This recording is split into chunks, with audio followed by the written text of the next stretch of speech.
Rose Garden later this hour.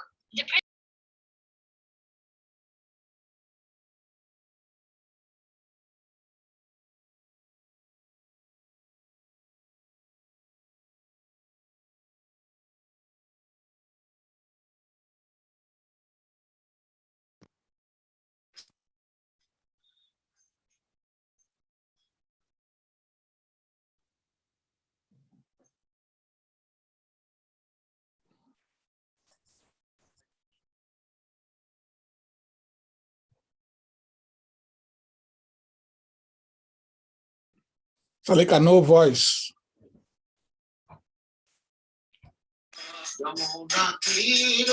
Good now.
Thank you very much.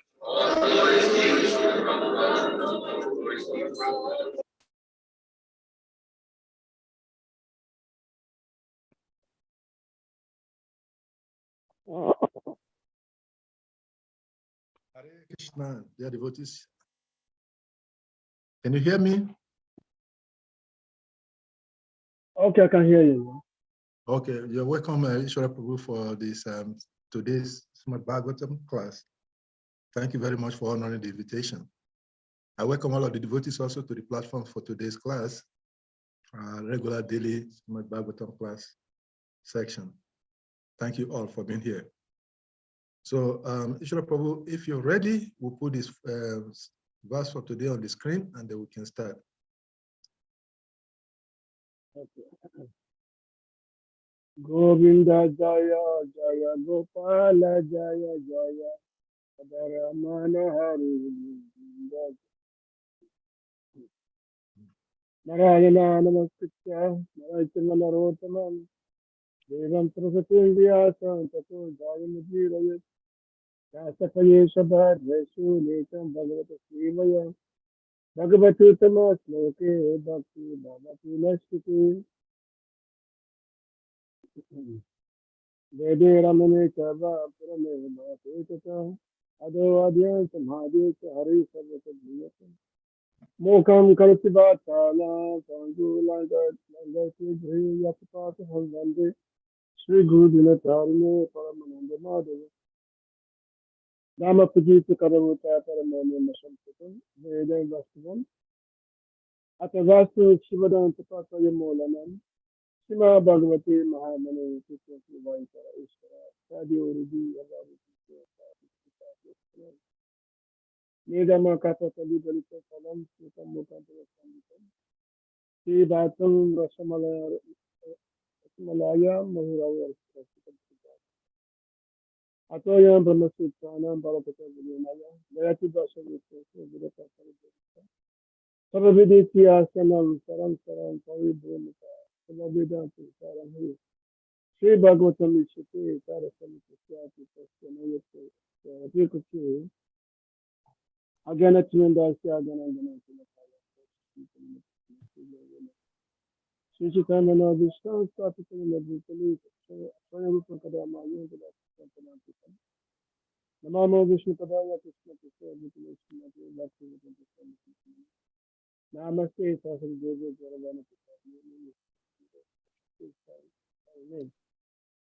Namo Mahavadaya Krishna Pranapadaya Krishna Krishna Krishna Namo Panchakapatra Krishna Sindhi Vatapati Vanadi Vaishnava Vinamana Krishna Chaitanya Prabhu Nityananda Sri Advaita Gadahara Sivasadi Gaura Bhaktivinoda Hare Krishna Krishna Krishna Hare Hare Hare Rama Rama Rama Hare Hare.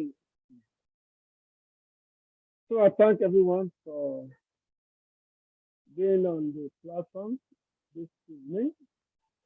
Everyone for sharing at your computer screen. So, am I audible? Yes, you are. Okay. You are audible. Okay. So, we are narrating the great Srimad Bhagavatam. Bhagavatam is said to be the Purana, Vaishnava Purana Amalam, Vaishnava Priyam. Very, very dear to the Vaishnava. And it's said to be the Paramahansa Samhita. This is the book that is relished only by the Paramahansa. So today, the text is from First Canto Bhagavatam, chapter 16, text number 8. This is the chapter dealing with how Parikshit Maharaj, how he received the age of Kali. So I just read the text, then what's the one meaning, and then the translation, and then the proper direction of the song. So, Nakashimiyate Tava Yavadasha Shantataha Ekadatahi Bhagavan Auta Paramashvi Avani Loke Tiyeta Namatam Vata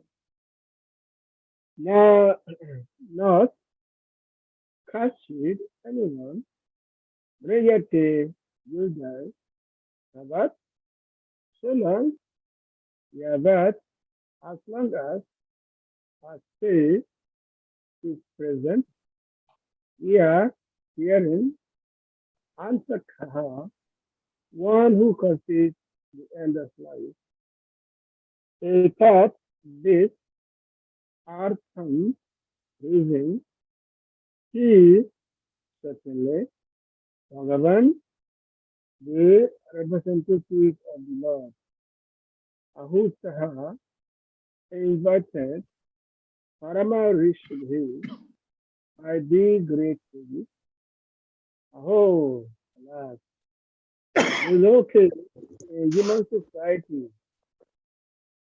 Theater, let them drink Harilila, transcendental pastime of the Lord, Amritam, letter for eternal life, Vachaha, narration. Translation and purpose by His Divine Grace, Bhaktivedanta, Swami Prabhupada, Srila Prabhupada, as long as Yamaraj, who causes everyone's death, is present here, no one shall meet with death. The great sages have invited the controller of death, Yamaraj, who is the representative of the Lord.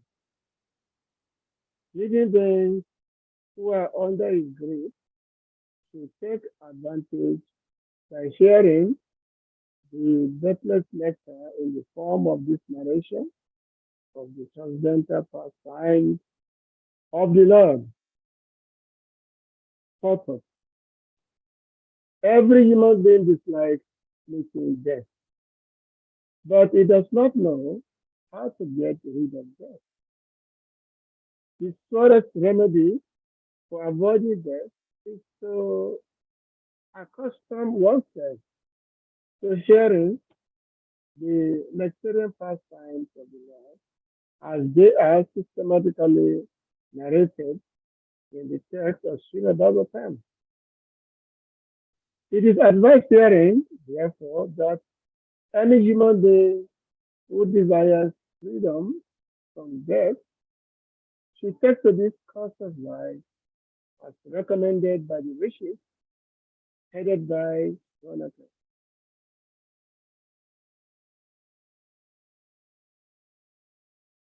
Ronaka Rishi is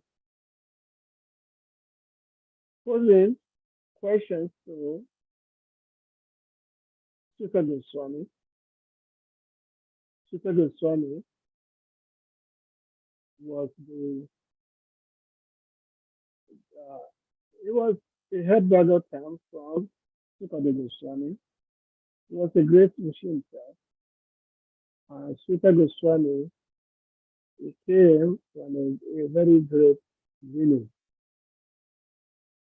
Actually, Sutta Goswami, he was personally installed by Lord Balaram himself.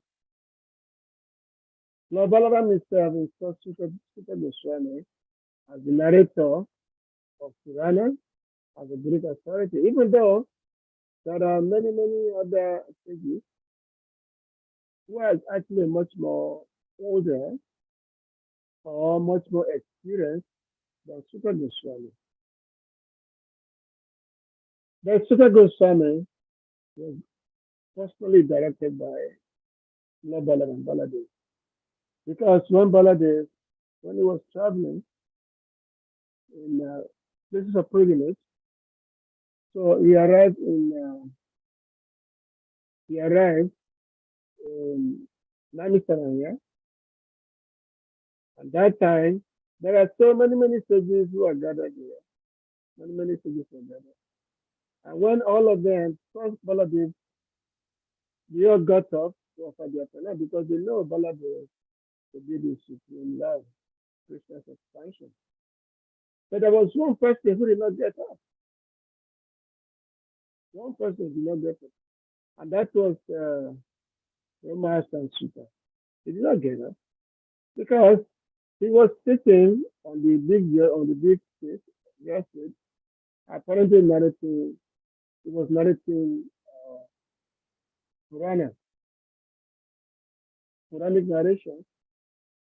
But somehow, when Lord Balaram came, who is actually the goal of Purana, Rama and Sutta did not get up.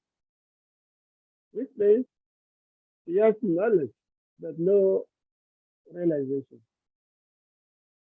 So that's why there's always difference. There's one thing to accumulate knowledge, another thing to have realization.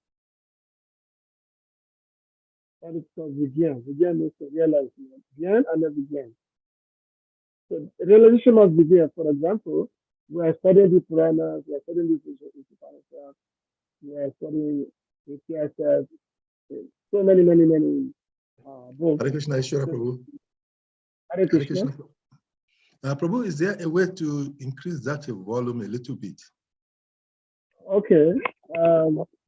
Is my volume still low? It's better now, but you can increase a little bit. Okay. I was trying to use another. Let me see. It's always a problem. How's it now? Is it still low? Okay, better. It's good as this. Otherwise, otherwise I will change the system. No, it's okay. You can go ahead. Okay. Yeah, many of those are not hearing English. Okay. Is everybody hearing? I think it's There's okay no now. point me speaking. No point me speaking, no, you cannot hear me. Okay. Prabhu, your voice is So- very low still. Oh. You can't hear you properly. It's very low. Okay, let me see. Let me change it. Actually, I can hear him, but also I don't know. Is there another person who is not hearing Prabhu? I think two Yeah, we people can't have. hear it properly. Okay, Yeah, Mother, look at what you say. I said we can't hear it proper. Ah, it's amazing. Yeah, so Prabhu, please, can you work on that? I can hear you here, though. Maybe probably the speaker that I'm using is loud. speaker. Can you do something about it? Yeah, I'm trying to change the system here. It's always this technology thing. Let me see. Or you can check the system speaker volume. Maybe probably you load it for some purpose. Hey, about this one. Yeah, it's better. This one is louder. This is better. Okay, so I just change it. So Okay. Denise, can you hear him now? Yeah, this is fine. Okay.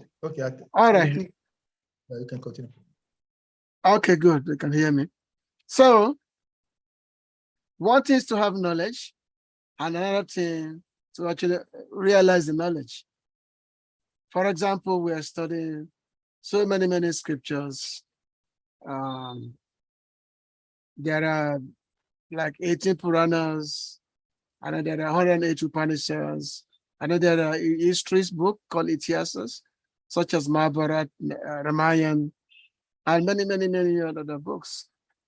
But if we are studying all these scriptures, but we don't know who is the goal of the scriptures, we don't know who is the goal of the scriptures that we're reading, then it's of no use. It's a useless labor. Just like there was one person during the time of Chaitanya Prabhu, his name was Damodara Pandit. Damodara Pandit was a great scholar. He was a great scholar, and he would teach every day. He would teach everyone. He has so many students whom he would teach SRIMAD BHAGAVATAM. He would teach SRIMAD BHAGAVATAM. So, Srivas Thakur, sometime he will come to the place where the Damodara Pandit is narrating Bhagavatam. And Srivas Thakur, because he's been a great devotee, being a pure devotee, whenever he hears Bhagavatam, he will be exhibiting the ecstatic symptoms, great symptoms by which he will be exhibiting. But somehow, the students of Damodara Pandit, and even Damodara Pandit himself, they felt a disturbance that how come this person come here to sit down here and then they're creating, making noise.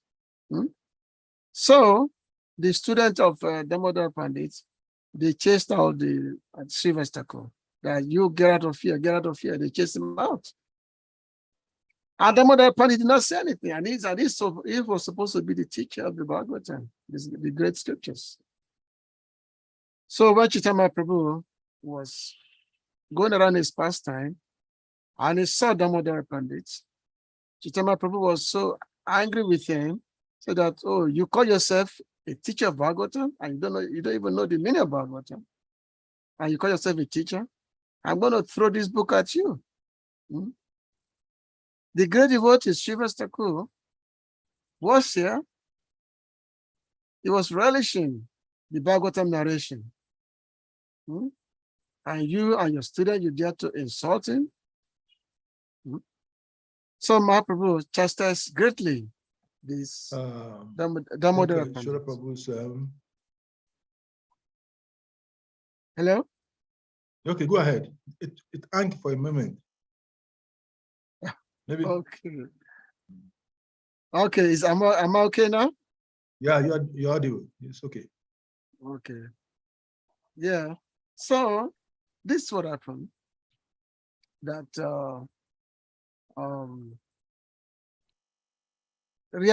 knowledge must be realized, which means what is the goal?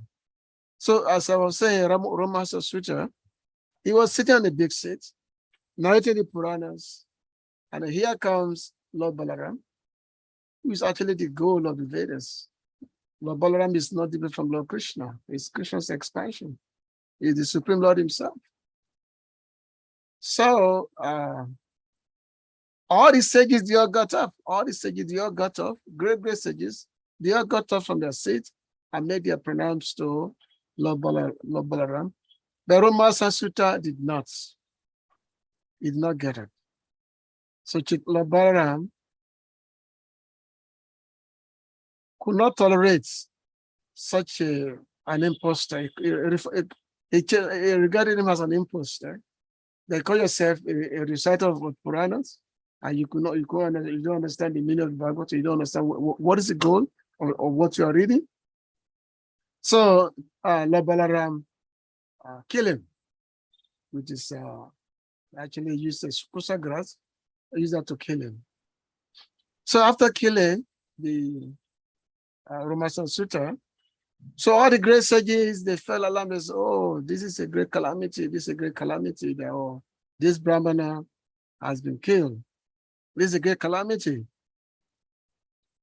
And then, of course, they all of them pray to Lord Balaram that our dear Lord, we know you have your own purpose of your activities, so we cannot fault you that. But these activities of killing this Brahmana, this will not be so much appreciated by many personalities. So Lord Balaram said, okay, I understand you very well. So what do you want me to do? You want me to bring him back to life?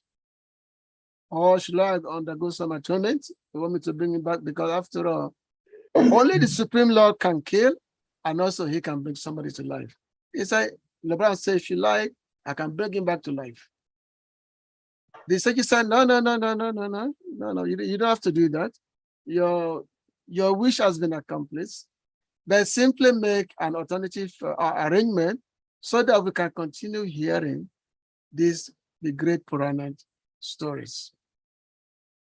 And then, so Lord Balaram installed Sutta Goswami, who was actually the son of Ramasa Sutta. So he installed Sutta Goswami instead on the seat to do the great narration of the Puranas. And of course, Sutta Goswami, he's a Brahmana, he had the great qualities, well behaved, he has all the saintly characteristics. And not just that, he had heard the great narration. Srimad Bhagavatam, he had heard this directly from the mouth of Sukadeva Goswami.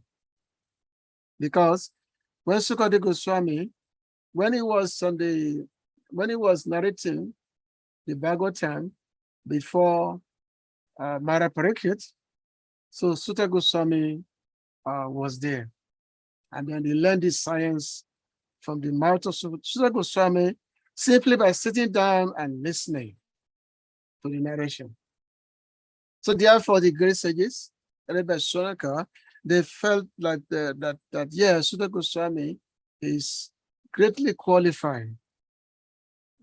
In the beginning of Bhagavatam, they asked so many questions, many questions that they asked, right from the first chapter of Bhagavatam. And then then Sutta Goswami was giving the answer to the questions by the sages. the whole of Bhagavatam is nothing but question and answers. So now we know, because as I said, that in this material world, people are very much interested in knowing. There's so many, there are millions and millions of questions and answers that goes on every day in this world, but none of them actually addresses the goal of life. None of these questions and answers addresses the goal of life. Because the same questions and answers that people are hearing in this world, what's happened is that they're simply leading people to death, leading people to the mouth of death.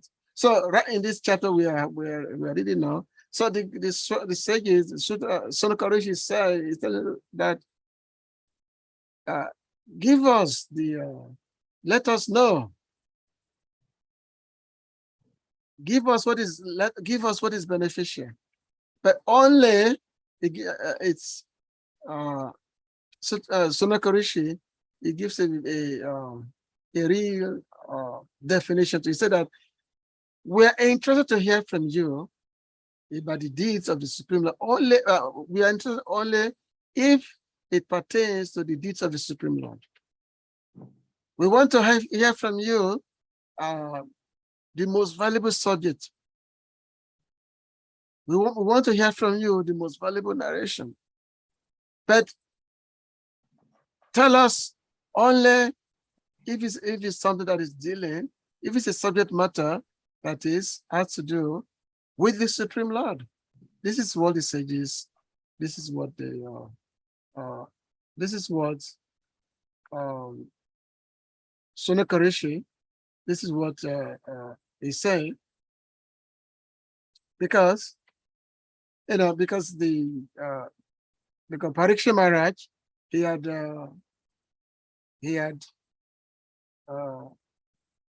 assumed the position of a king, and assumed the position of a king. He saw that the personality of Kali, he was abusing the cow and also the bull.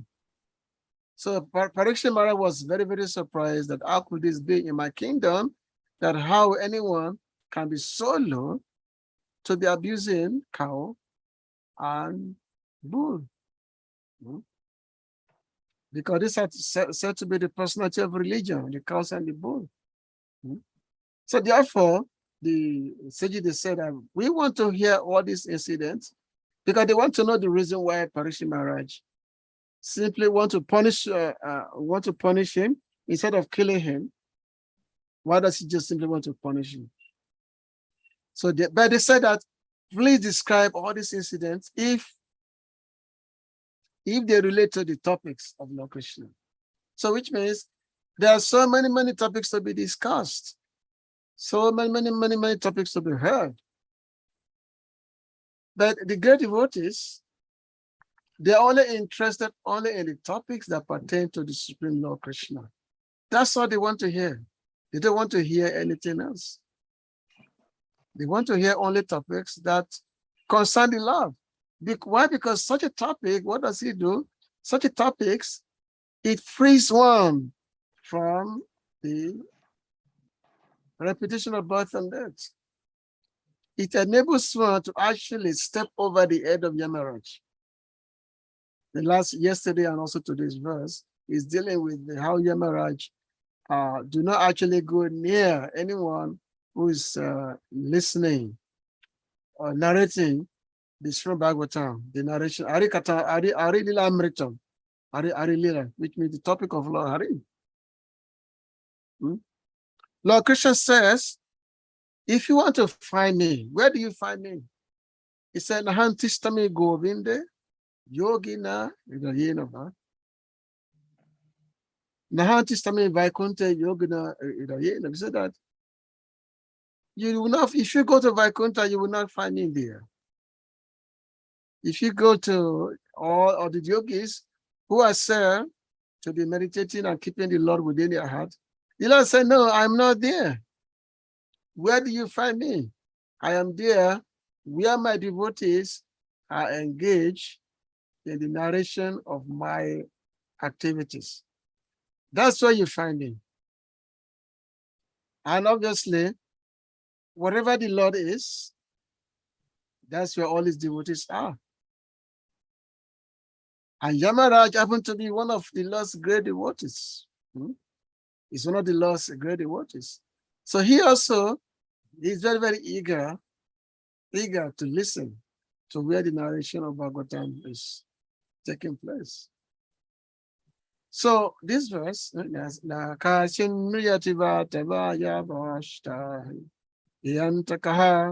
Etadatahi Bhagavan Mahota Paramaharishi Aniloki Pijetari Lamitambacha.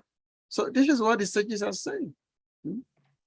That Yamaraj is there, he's the one who causes everyone to die in this material world. But anyone who's listening to the Harikatha, who's listening to the topics of the Supreme Lord, then such a person will not be subjected to the dictates of Yamaraj. Such a person, actually, such a person, they have traversed the death. They've crossed over the death, the ocean of material, birth and death. For anyone who's engaging in hearing and listening or talking about the Supreme Lord Hari. Because this topic of the law is so sweet. This topic of Bhagavatam is very, very sweet that devotees, they just cannot stop relishing the topics. And when they are relishing the topics, they just forget completely where they are. They totally forget where they are when they are relishing the topics of the Supreme Personality of Godhead. It mentioned when Sukadeva Goswami, when he was at first, Sukadeva Goswami, he was in the womb of his mother. He was in the womb of his mother for 16 years. For 16 years, he was in the womb of his mother. And then, so Vyasadeva begging him to come out of the womb of him, come out. Why are you staying there? You come out, my dear, come out. But Sukadeva Goswami will not come. He will not come out of the womb. And he told his father, because material world is abode of Maya. And everyone is affected by Maya. So therefore, I don't want to come out because I do not wish to be affected by Maya. So therefore, I will not come out of the womb. Even though yesterday he made a promise, he said, look, my dear son, I promise you, you will not be affected by Maya. I promise you. Still, Sukadeva Goswami will not come out. So Srila Vyasadeva, he went to Dwarka. He went to Dwarka and brought Lord Krishna. He appealed to Lord Krishna that please, my dear Krishna, please come and tell Sukadeva Goswami, tell Sukha to come out of the womb of his mother, because he will not come out of the womb of his mother because he's afraid to be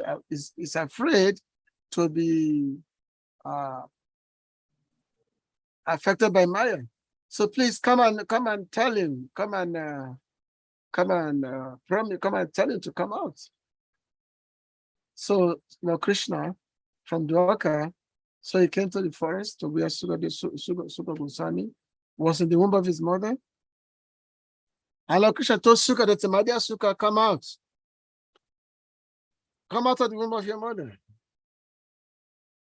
So Sukha said, my dear Lord, you asked me to come out.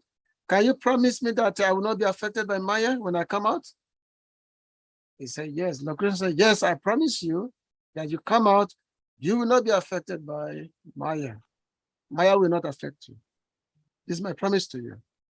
So Sukadev Goswami came out of the womb. Now, one thing, before I continue the narration, when Vyasadeva was telling Sukadev Goswami to come out of the womb, and Vyasadeva was telling him that I promise you that you will not be affected by Maya, Sukadev said, but how can you tell me that? Because you yourself, you are, your engagement of, because you're a grester, and anyone who is a grester must be dealing in some Mayic activities. Must to deal in the activities of material energy. So therefore, I don't trust you. So this is what Sukadev Goswami told yesterday. But when Lord Krishna came, Sukadev Goswami, he trusts Lord Krishna, because even though Lord Krishna is a bigger grester, Vyasadeva had only one wife, but Lord Krishna had 16,108 wives. So which means who has got much more affairs to deal with? But somehow Sukadev Goswami, he accepted the word of Lord Krishna, because like Krishna, he is the controller of Maya. His Krishna is called Maya Dish. Maya Dish means he's the controller of Maya. So therefore, Sukadev Goswami trusted Lord Krishna. Now, the moment Sukadev Goswami came out of the womb of his mother, then he left. He left for the forest. And when he left for the forest, his father was following him, saying, "My son, my son, my son."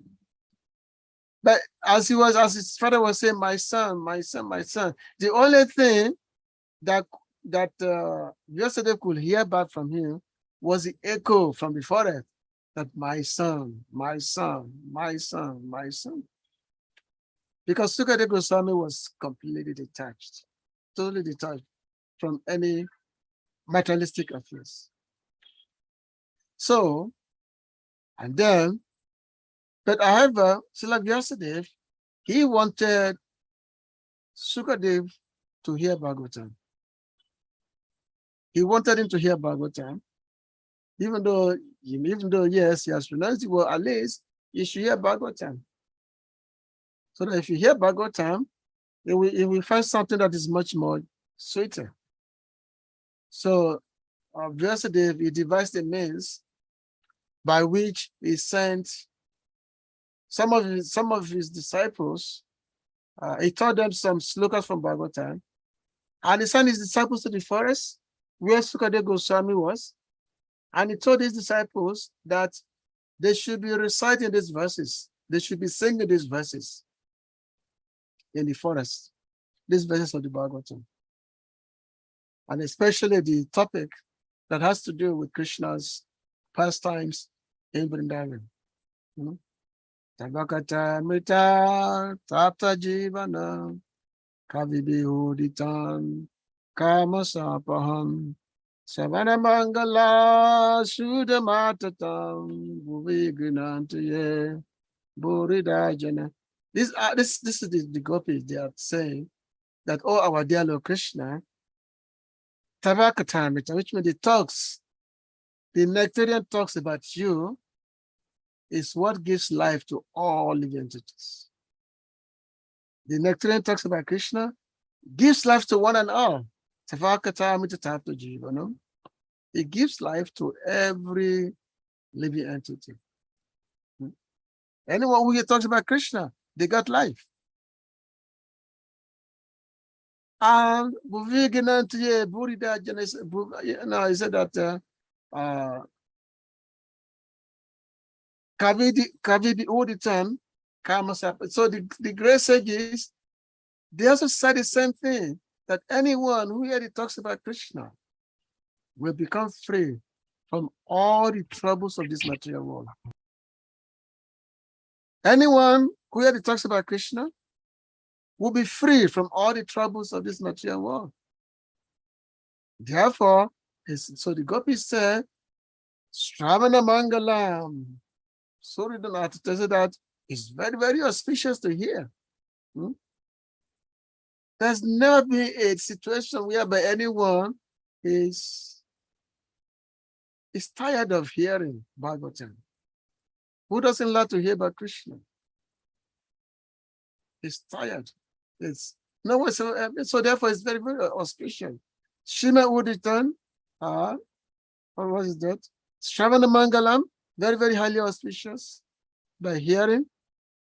SRIMAD would return, very, very beautiful. The narration, the talk about Krishna is very, very beautiful. And then the gopis say,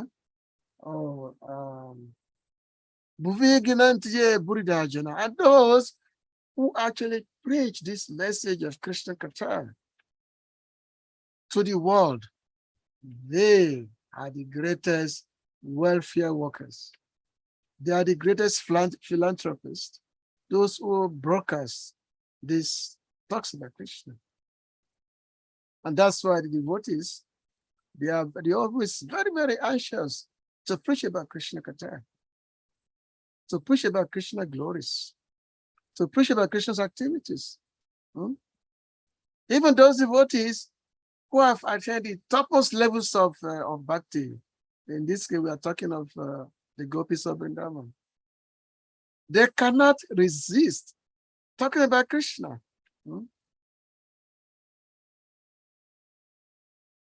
There's one of these beautiful prayer by Kavira Goswami, whereby Jayo Jayo Jalarasa Sabarasa Sa Parakiya Babe Ja Brajete Pracha.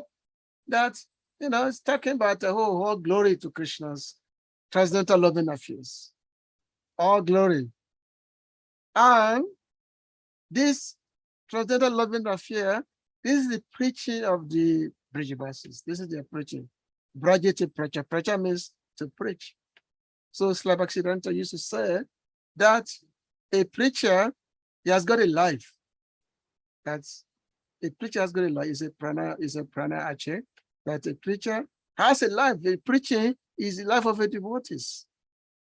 The devotee, the role is to talk about Krishna. They are to talk about the Krishna Katha. So devotees, they have this relishment of talking about Krishna. So when the disciples of Srila Vyasadeva, so when they were in the forest and they were reciting Bhagavatam verses and they were singing in the forest. So somehow they were singing this singing, it went to the ears of Sukadeva Goswami. It enters the ear of Sukadeva Goswami.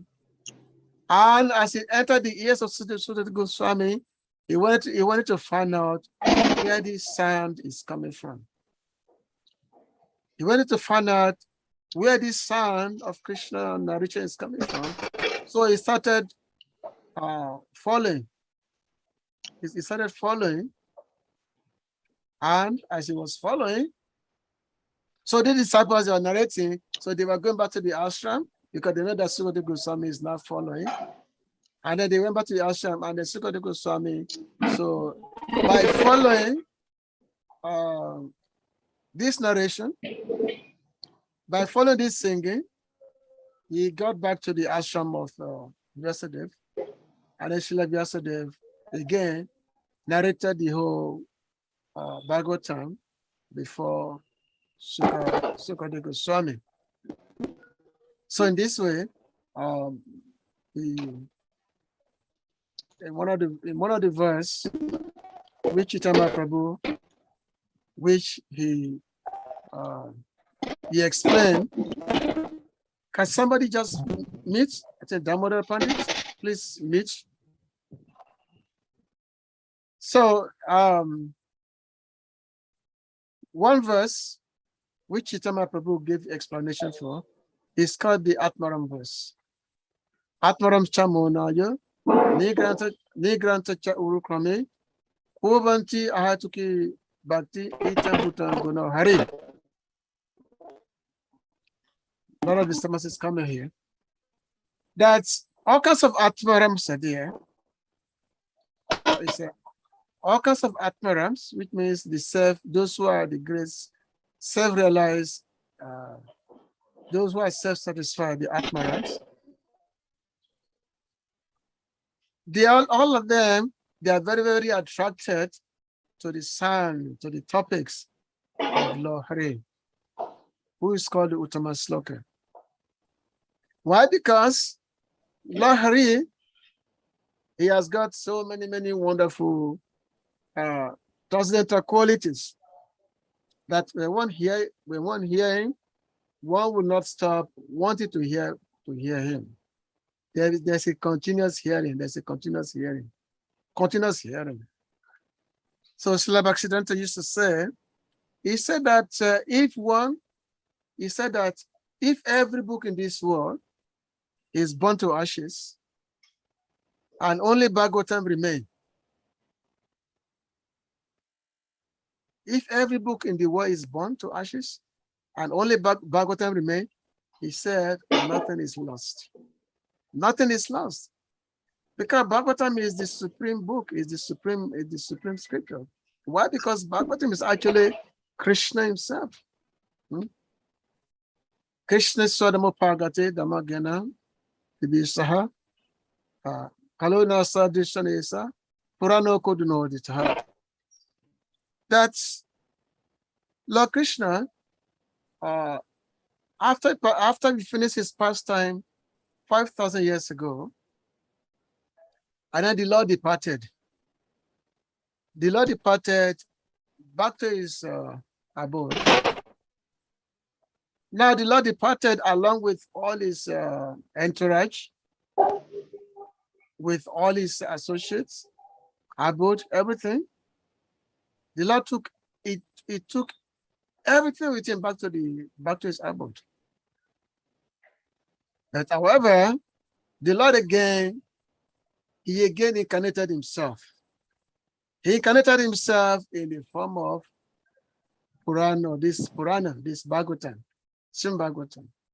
So therefore, the people of this Kali Yuga, they will find lights in this auspicious narration of Bhagavatam. So therefore, Bhagavatam is the only auspicious narration by which humanity, living entities can attain the great auspiciousness. So I may narrate one particular story here. Can you please mute Damodar Pandits? Please mute.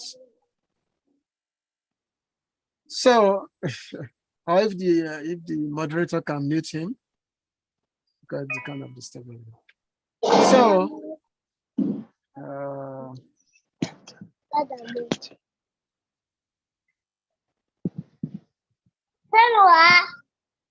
can the moderator please mute this person?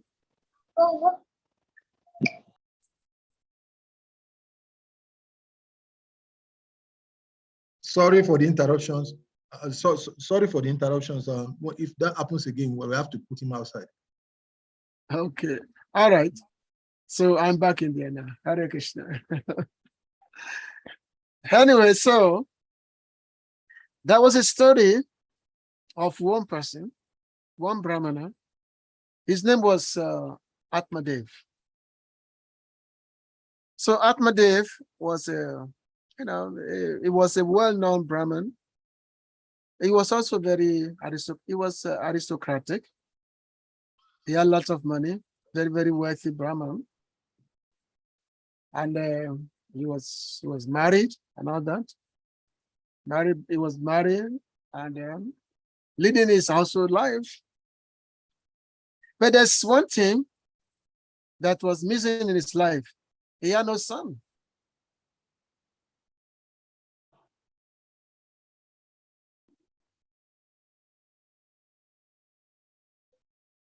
Hare Krishna, can you hear me? Yes, you're Hare audible. Krishna. You're Okay. audible. So this Brahmana, Atmadev, he had no son. His wife called Dunduri. So this Brahmana, He tried what he can. He could not find his son. He could not try everything, whatever it takes. Somehow, he could not find his son. So without having a son, how can his dynasty continue? How can he continue his dynasty without having a son? So after the age of 50 years, this Brahman became so frustrated that he decided to go to the forest to end his life. So he entered deep into the forest. He entered the forest and started performing austerities. So as he was performing austerity, so he was by lake, but he was at the side of the river. Somehow he saw one Brahman, one sadhu, and this Brahman sadhu, actually this person was a sannyasi, and asked this Brahman, this Atmadev, that why have you come to the forest? What happened to you? So Atmadev recounted that, well, in my life, I have everything, but I don't have a son. For me, this is a useless life that I've led, that I have no son.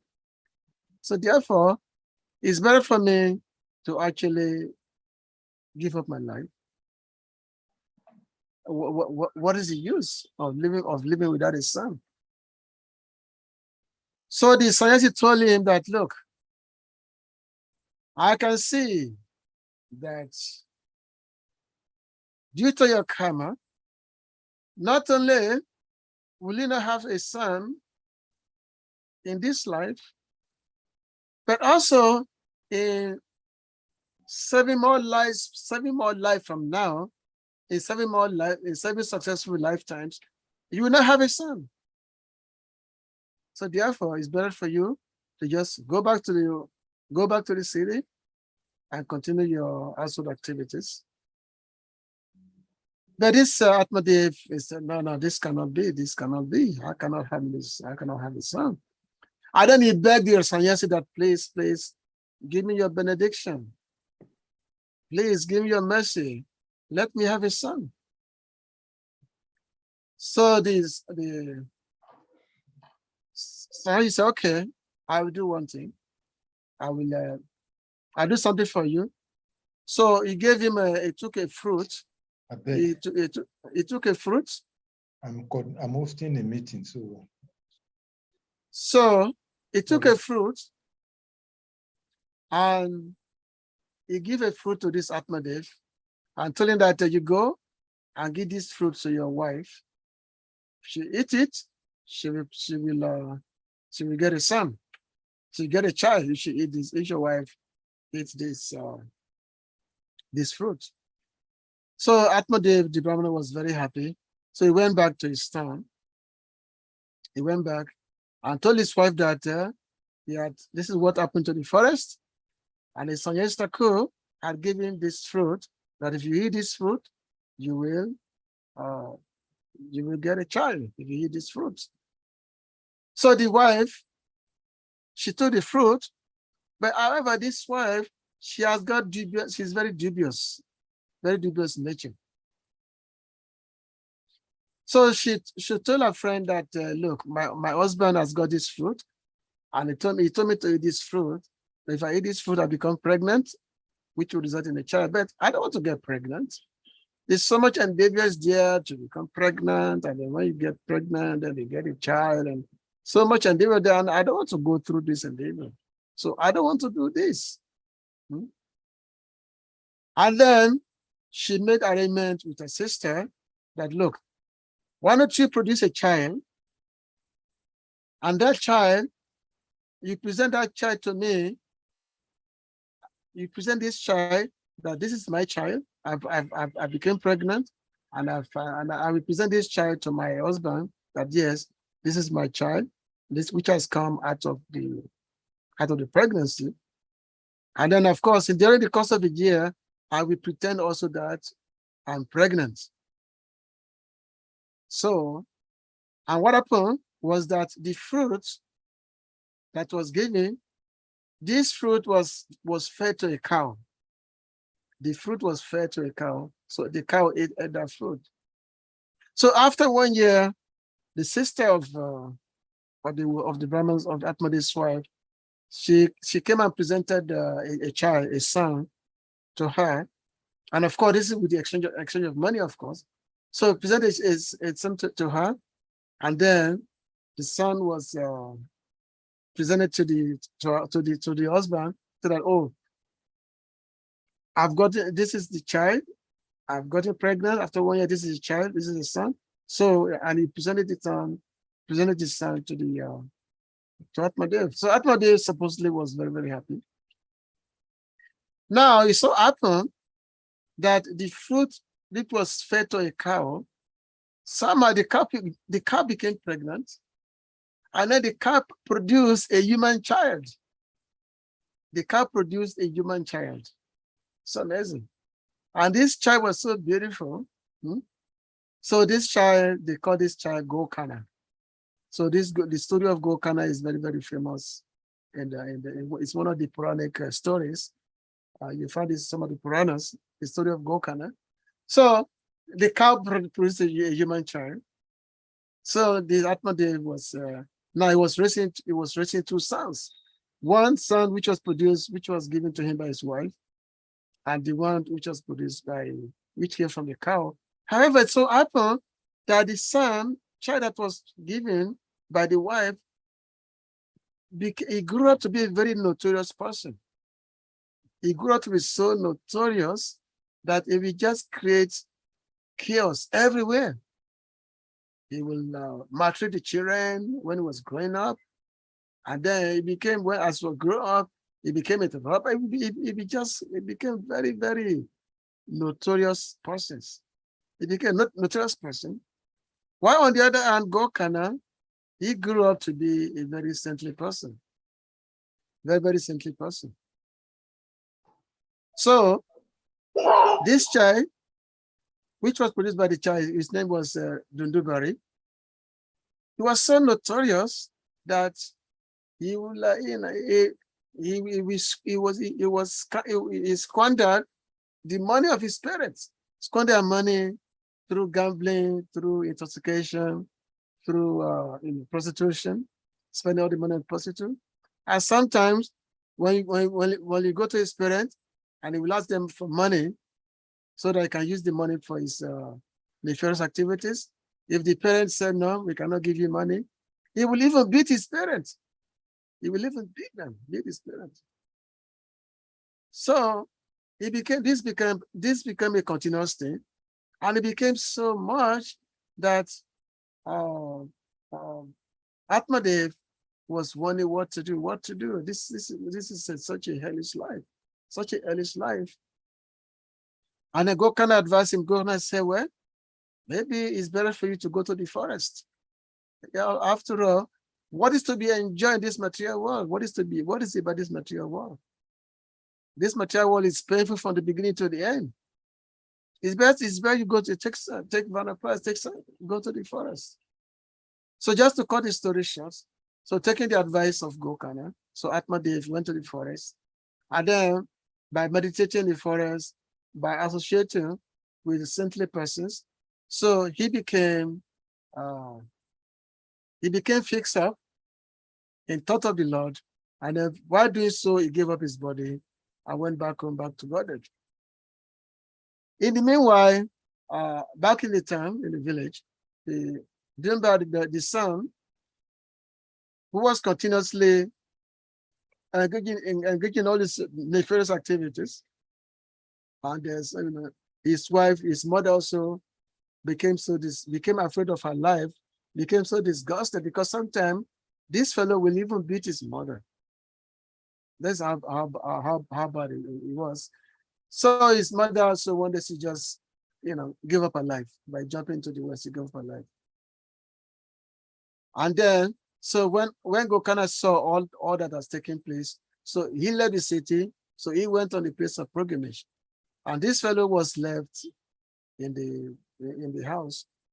And then he was dealing with the prostitute. He brought the prostitute to the house. He was still do so many things in order to feed the prostitute, to take care of the prostitute. And then one day, the prostitute, they kill him. Yeah, they kill him one day. So after this person died, he became a ghost. After he died, he became a ghost. Wandering, living a very hellish existence, hellish life. Because a ghost, you cannot touch anything, you cannot touch or drink or do anything. You are constantly hungry, as a ghost.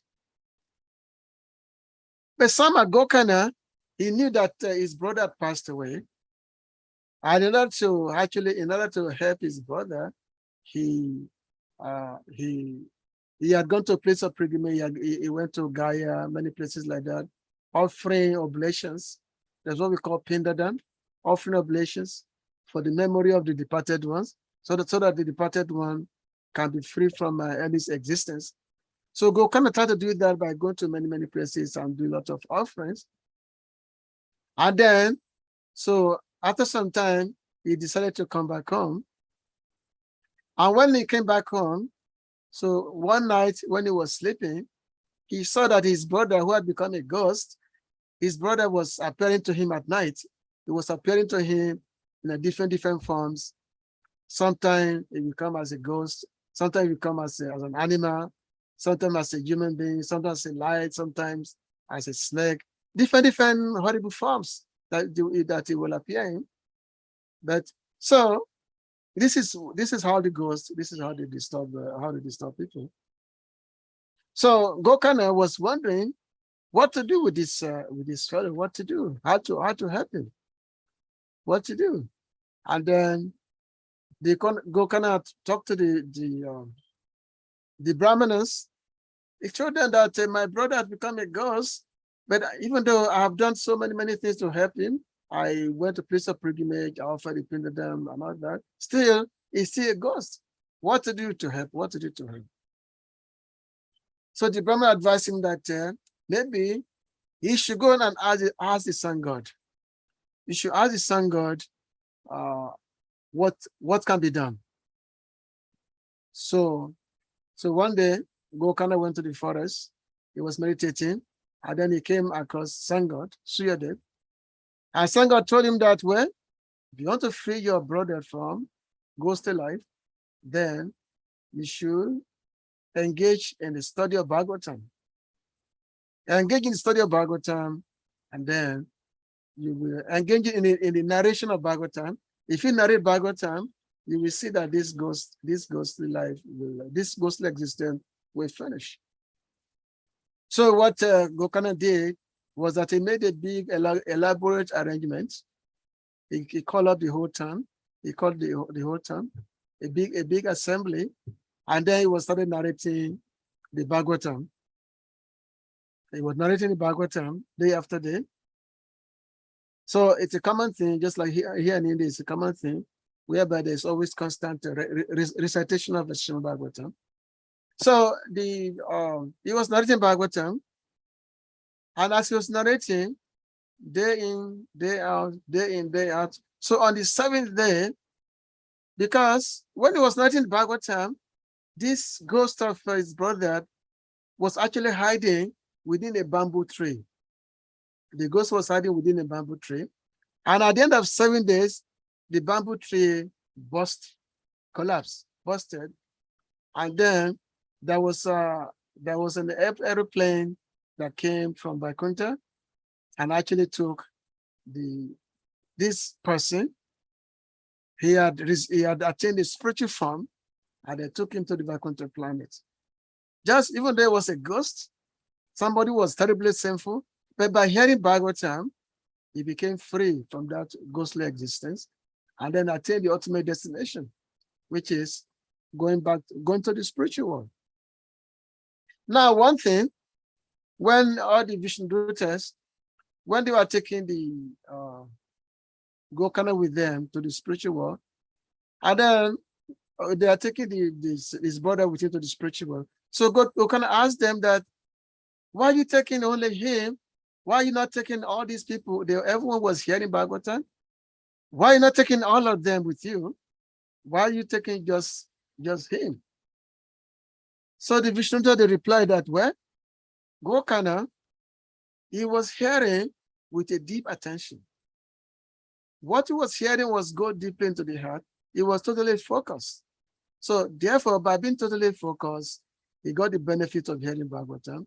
Whereas the audience, they were only hearing, but they were not focused on what they were hearing. So therefore, they did not get the benefit of hearing Bhagavatam. So this is actually a lesson for us that when we hear Bhagavatam, it's not that we hear something on the right ear and go out in the left ear.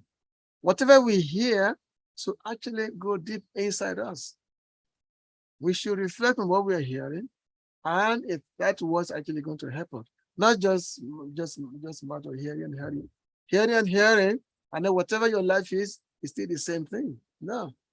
When we hear Bhagavatam, it has to create a change in our life. It should create a change in our life by in such hearing. So hearing this, so Gokana, he made another arrangement whereby all the citizens of the town, they will all come and hear. And then as they were hearing, they were all hearing with all their full attentions. And because they hear with full attention, at the end of the 7 days of hearing Bhagavatam, the Vishnudutas came and took all of them to the spiritual world. So therefore, according to as per the verse which we're hearing today, Srimad Bhagavatam is that because Srimad Bhagavatam is from the beginning to the end, is the topics of the Supreme Lord. This is where you find the topics of the Supreme Lord. And by hearing this, one will attain the topmost existence, the topmost achievement.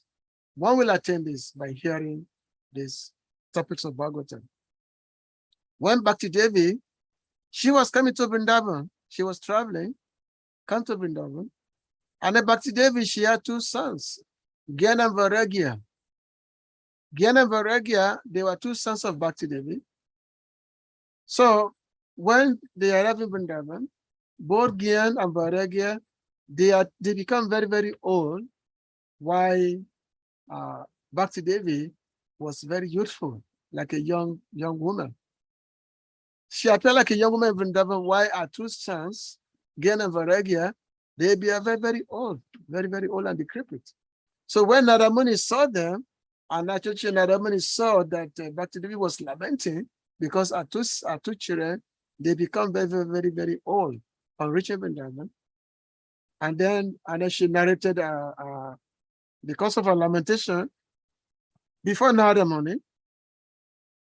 And Narada Muni said, yes, you know what to do. So Narada Muni, he went to the Himalayas, and then saw the four Kumaras, Sanat, Sanata, Sananda, and Sanakumara, the four Kumaras. And then he brought the four Kumaras to Vrindavan, and then they engaged in the recitation of Srimad Bhagavatam. And by hearing Bhagavatam, then the Gyan and Vairagya, they revived their youthfulness. So it's just a lesson that yes, Gyan and Vairagya is just emptiness only if Krishna is not there, if Bhakti is not there. If there's no Bhakti, Gyan and Vairagya is just emptiness. So therefore, we should, this part of Bhagavatam which we're hearing, we should take this to heart, that yes, when devotees speak Bhagavatam, Yamaraj is also one of the audience. He's one of the audience. After the Yamaraj is one of the Mahajans. There are 12 Mahajans, and one of the 12 Mahajans is Yamaraj. And Mahajan, what did they do? They always engaging in constant recitation of the Supreme Lord's glory. So if there is any establishment where the Lord is being glorified, the Mahajans, they also there is hearing. So Yamaraj, in his capacity as a Mahajan, when he hear, he become one of the audience in the assembly where Bhagavatam is being spoken. And being one of the audience, nobody, but Yamaraj do not have his influence over anyone who is engaging in hearing the topic of Srimad Bhagavatam, the topic of Lord Hari, the topic of Lord Sri Krishna. So therefore, if you want to conquer death, the only way to conquer death is to hear the topics of the Supreme Lord. In this case, the Srimad Bhagavatam. The Srimad Bhagavatam is our only asset. That's the only asset we have. We have no other asset except Bhagavatam. If you have Bhagavatam, you have everything. You don't have Bhagavatam, you don't have nothing. That is the reality. Okay, it's about 9:40 minutes. I've been speaking for more than 1 hour now. So I'm going to stop here. So thank you very much for listening. So if anyone has any question or comment, you can Hare please Krishna, go thank you ahead. very much for the nice stories. So many informations gathered from the lecture. Thank you so much. We have a question from Kusha Prabhu. Kusha Prabhu, please kindly, unmute and then ask a question. Krishna Prabhu, all obeisances. My Hare question Krishna. is on Yamaraj and Bhagavatam.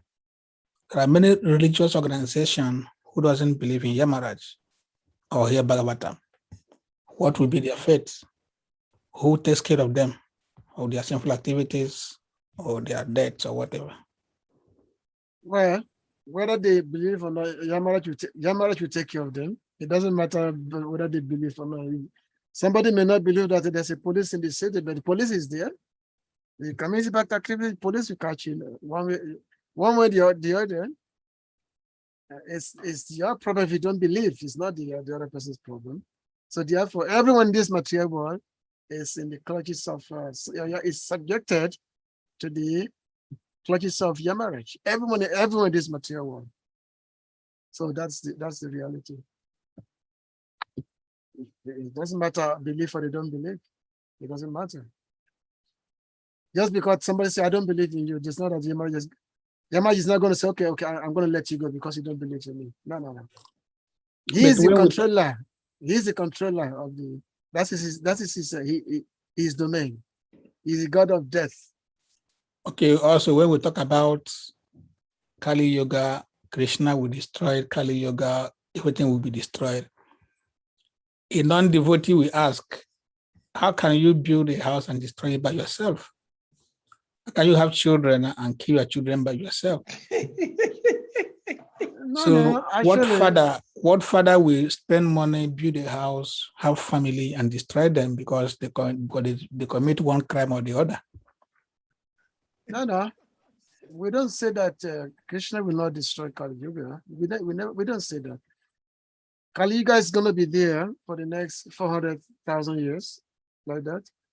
And toward the end of Kali Yuga, when the humanity has become very, very irreligious, 100% irreligious, so at that time, Kalki will come, and then he basically kill those who are non-religious, and then he will establish a new age. He will establish a new, a new golden age after that. So the Lord doesn't kill anybody.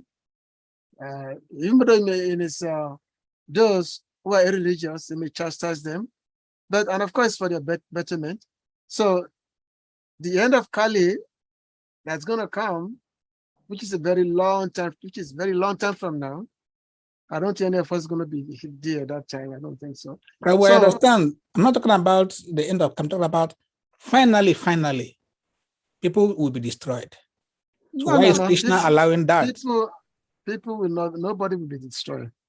According to your karma, at the end of the dissolution, let's say at the end of the universal dissolution, let's say at the end of at the night of Lord Brahma, when everyone will enter the let's say the body of Lord Vishnu, because when they come, those who are saintly, they will go to the spiritual world, and those who are not, there be some they enter the body of Vishnu, and then they will remain in a sleep mode. They will remain in a sleep mode until the next creation. And when the next creation comes, then again they will all come out again. And then they will begin again according to where they left off, according to their particular karma. So in one sense, there's no destruction. The solution is just when there's a stoppage, there's a stoppage, that particular body will be destroyed. And then when there's a new creation, which means a new day of Brahma, all those entities, they will again come out, and then they will come out in a different body according to their particular honor. So the living entity will continue to stay in the material world until they attain liberation from the material world. So everyone is here until time of liberation comes, and the liberation is the chance of liberation is given to everyone. Some may take billions and billions and billions of lifetime, while some who are fortunate to hear from sadhus may take them in a short life. So in recent, there's no destruction. So therefore, we don't preach the day of destruction will come. No such a thing as a day of destruction. The solution comes, and then another creation takes place. You see. Okay. My last question. Okay. My last question is on the translation of the verse you read. Say, as long as Yamaraj, who causes everyone's death, is present here, no one shall meet with death. Yeah. So among devotees, they are also dying. And Yamaraj is a devotee. Yeah. And Yamaraj is in the Bhagavatam, and we are reading Bhagavatam. Why are devotees meeting with death when Yamaraj is with them, according to this verse? Well, as I said, if you follow my story, which I told about Gokana and his brother, that those who attentively hear Bhagavatam, for them there is no death. Parikshit Maharaj, when he heard Bhagavatam for 7 days, there was no death for him. Even though supposedly the snake came and bite him and his body was burnt to ashes, but he was already attained freedom already. He was no longer in his material body. So if you hear Bhagavatam attentively, as the way we should, if you hear attentively, and we apply what we are hearing to we take the message to our heart, then there'll be no death. Now, does it mean that the pure devotees don't die? After we said, oh, the pure devotees are after we are celebrating the disappearance days of the pure devotees. So therefore, how can you say that by hearing about what time the devotees don't die? When we say death, actually means the spiritual death. The spiritual death is when you enter into the ocean of birth and death. That is death. The devotees are no longer subjected to the ocean of birth and death. And also, the disappearance of a devotee is not the same as the death of non-devotees. It's not the same thing. A devotee leave his body, leave his material bodies, which is a source of trouble, and say bye-bye, wave me the body bye-bye, bye-bye, say bye-bye, that's it. Because the devotee has surpassed the stage of materialistic existence. So therefore, it's so happy to just leave that body behind and attain an eternal spiritual form. So we just have to look at this with a deep sense of maturity. That what does this actually mean? That okay, there's no more death. The people are done around us, but the death is not the same. Devotees don't die. Like just like who said that he raises heel. Who said that a devotee died? Devotees don't die. But it's our vision that is cloudy. It's our vision that is defective. So as long as our vision is defective, then we can see that devotees is dying. They are dying. So therefore, what is this? Because we have a defective vision. That is fine. So we have to remove that effectiveness by trying to have the message of Bhagavatam to be much more clear within our hearts. Thank you, Prabhu. My last question again, sorry. Why do it seems that Krishna consciousness, our preaching is always centered on death.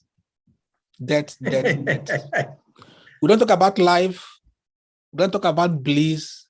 We don't talk about enjoyment, always death. Don't we think that this scares people away from joining the movement? Because we don't give them something stimulating that can make their senses a bit happy. Always death. Why is this so? Well, I don't know how you got the idea that we're talking about death, but we don't preach about death. Our preaching is always about death. If you think about it, it's all about death. Chant at the time of death, remember Krishna. Chant, you are growing old, you're gonna die. Don't walk, don't do, you're gonna die. It's all about death. We shouldn't pretend when there's facts of our teaching. That is, Now we see, this is the angle. spiritual. Yes, this is That the is angle a- I don't buy so That much. is that is a spiritual death. Prabhu, let me finish now. When, This is the when there's angle a- I don't like about our preaching method. We know the facts. We centered on something all the time, but we still pretend it's not so. It pisses people Right. off when we say we pretend we destroy that we want to corner it up and down. Our preaching is all about death. Papa said this world is not a living place for a gentleman. Get out of this world. It's all about death. And we want to pretend it's not so. I'm asking, why is this so? Because many people come, they hear all these things, death. Nobody wants to stay in the crematorium or in the cemetery all the time. They run away. And we say we're not making devotees. When was the last time you were in the crematorium? When was the last time? I say when we talk about death all the time, people I'm feel that they asking are you a always in the question. crematorium, in the cemetery. so Where they don't when talk we- about life, about living life. Huh? Is The that Krishna good? the Krishna consciousness is about life. That's reality. Krishna consciousness is about life. Krishna consciousness is agatoma, jyoti gamaya. Agatoma means stop darkness. Agatoma, no more darkness, come to light. Come to light, come to life of enjoyment, come to the life of bliss. That's what Krishna consciousness is. And that's one of the aphorisms Vedas. Agatoma jyoti gamaya, come to light. But this life that they are living now, eating, sleeping, mating, and defending, you think, oh, this is great. You think that this is life, but this is not life. This is actually darkness. This is not life. The life of Krishna consciousness, that's something that people are unable to understand. So that's why there's this famous verse in Bhagavad Gita that says that, what's that verse? What is that? Vidati Babu. Anyway, that the night of, what is that? What is night for the This- sage? Yeah, what is night for the sage is the day. There's that famous verse. It's in the second chapter of the Bhagavad Gita. I just forget the verse. That what is night for the sage is the day for the materialistic. What is anyway? Introspective It's there. stage. Introspective stage. So which means the materialist people, or those who don't believe in spiritualism, they will always see the life of, they will never agree to the life of devotees. They will never agree because it's a totally opposite life. Because it's like, oh, no enjoyment, no sense gratification, no intoxication, no illicit sex. So what is this? What is this? This is, for you people are just a bunch of freaks. 269. Yeah, okay. So this is a they said that this guy, you guys are just a bunch of freaks. So therefore, the spiritualists and non-spiritualists, they will never agree. They never agree. Because the non-spiritualists, they will never change their ways of living. They will never change it. No matter what you tell them, you try to convince them, they say that you are crazy. You are crazy, that's what they will say. I remember, after I first became a devotee, it's a long time ago. So I was walking on the street of Lagos, and I saw one of my cousin. So when I saw him, look at me like this. I was in dirty, everything. He looked at me, and he asked me a question. Say, "Are you okay? Are you all right?" So he think that I've gone crazy, So his question was that, "Are you okay? Are you all right?" That was it. He was so shocked when he saw me. So the non-devotees, they can never understand. They think that devotees are nuts, are crazy, no sense gratification, no this, no this. Therefore, but that is not Because people don't know what is life. They don't know what is bliss. They don't know what is enjoyment. You know, and people don't know what is the real enjoyment. That's what people don't know. They think that eating the life of a stool, the stool life, the pig's life, they think, oh, that is enjoyment. No, that's not. But it requires intelligence. It requires intelligence. It requires self-introspection.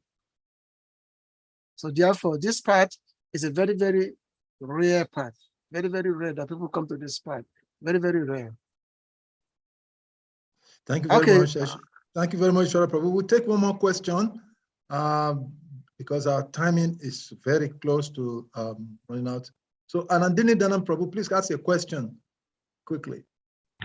Okay. Yeah. Hare Krishna, Prabhu. Dandavatsana. Hare Krishna. Okay, Prabhu, thank you.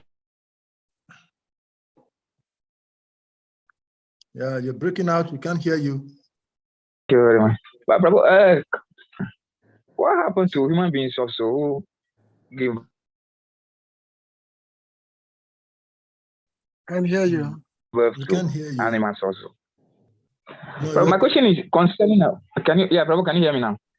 yes, no, we can hear you now. Yeah, the story that he narrated about Gokana. Mm. So Yeah. Your voice is breaking. Yeah, I can hear you. my question here is, I would like to know to animals. Oh my God. Can you hear me? No, Yeah, I we're cannot not hear hearing you. Your voice is going off and on. Network here is disturbing. Okay, do one But, thing. is it okay now? Can you put use your that question opportunity in to the ask my chat own. room? Put your question in the chat room, and Okay. yeah, Prabhu will answer. Thank you. Okay, Kavi Kanapura Prabhu, so you can take advantage of that time. Yes, thank you very much, Prabhu, for your wonderful lecture and the wonderful instructive story. My question is regarding about is like the continuation of what Kusha Prabhu asked about how we devotee perceive how we preach to ourselves. Although when we meet others, also we preach differently. And like Kusha Prabhu say about we talk about death. Even some devotees also they take it to another level. They talk about renunciation. So everybody with different aspect of the philosophy. So everybody just take the one that interests him or her. So my question, like you mentioned when you were explaining Kusha Prabhu question, that your brother saw you when you newly joined and he was asking, "Are you okay?" So me, I'm looking forward to that day that we can present Krishna consciousness.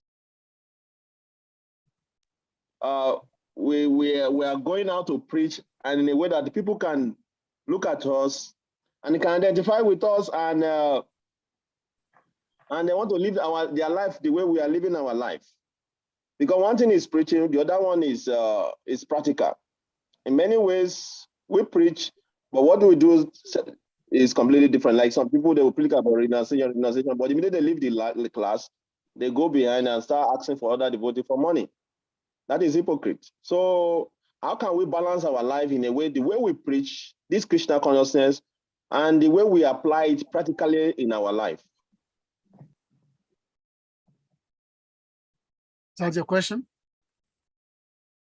Is that supposed to be a question or a comment? It's both question, comment, question. Okay. Do you want to have anything to say to it, Ishwara Prabhu? Yeah. So the life of devotees is never straight. So therefore, because it's not straight, therefore difficult to understand. Because when something is not straight, it makes you difficult to understand. Just like Lord Krishna, for example. Lord Krishna has a Tribhanga form. It's a threefold bending form. So therefore, you can never understand Lord Krishna.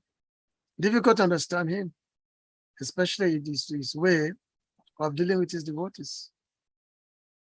So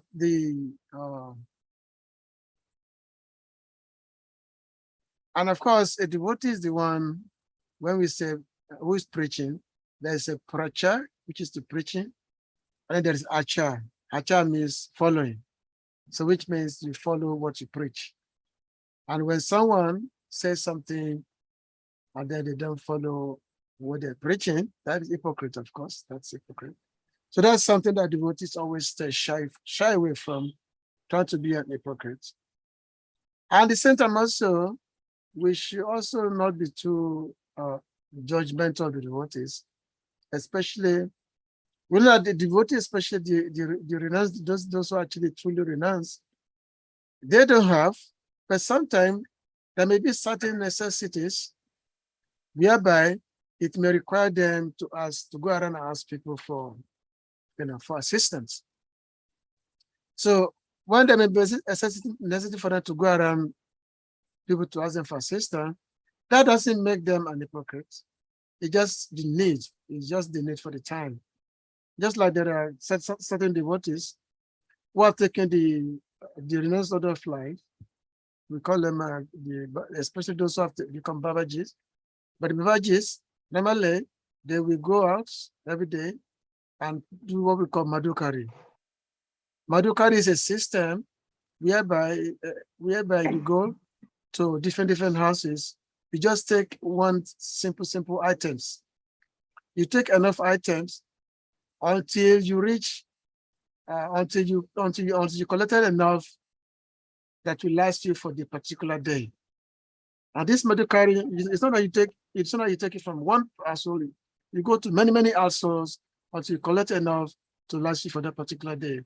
And then of course you don't keep for the next day. So that's a system of Madhukari, which is there in the scripture. If you read the Uddhava Gita, which is a book I published some time ago, and the chapter, and this is chapter 19. So this system is described here. The system of Madhukari. So a devotee is not hypocrite if you go ask for his bare needs, his bare necessity. Only if there is a demand, if there is a request for what is more than required, then it become problematic. For example, a sannyasi is not supposed to go around to build a temple. The sannyasi is the one who constantly traveling. So, because let's say sannyasi is going around to collect money to build a temple, and you build a temple because you want to stay there, and when you stay there, you create attachment. And attachment is what devotee want to stay away from. You have to be there, attachment, because you want to see that it is properly managed. But that's not the duty of a sannyasi.